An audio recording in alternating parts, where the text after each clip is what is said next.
Long distance relationships fail.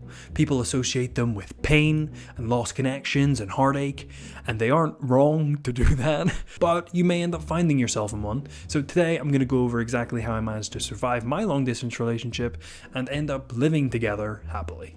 Isn't that right, Kayla? Are you talking to yourself again? So Kayla and I met in probably the most embarrassing way possible. No, not Tinder, not at a bar or even a strip club, but on the online video game Among Us.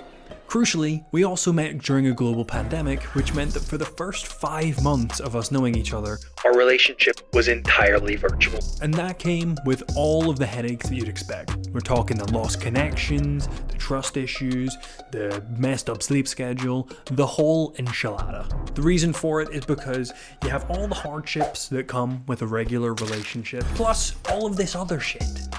But that brings us to the first way that we managed to make it work. See, most couples, when they go long distance, they treat it as this kind of obstacle to overcome, something to suffer through. But when you treat anything like that, it's just destined to fail.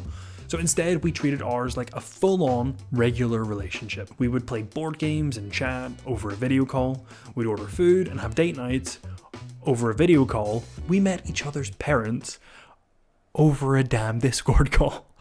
But that does nothing to solve probably the biggest problem that comes with long distance, which is the horrible feeling of not knowing when or even if this will all come to an end.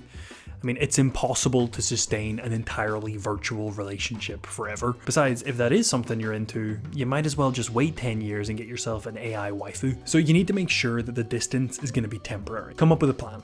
It doesn't need to be perfect. Hell, we changed ours tons of times before I finally decided to move over. But you do need to know that this is all for something, otherwise you'll stop thinking that it's going to be worth it. So this next thing is going to shock a lot of people, and it's going to seem like it doesn't make sense, but just hear me out.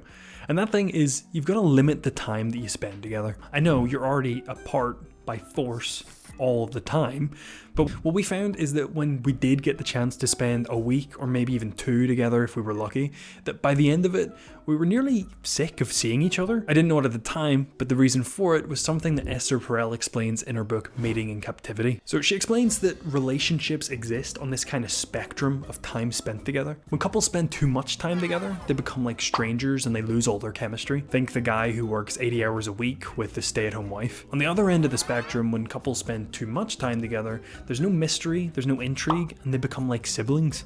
And unless you're watching this video in Sweet Home Alabama, that's not going to be a great thing either. I mean, you can't really say, oh, what did you do today? It's like, I know, I was there the whole time. So ironically, when you do meet up, even though all you want to do is spend every waking minute together because you miss them so much, a little bit of alone time can go a long way. But when you do finally leave, oh boy is it painful. It's like a mini breakup every single time.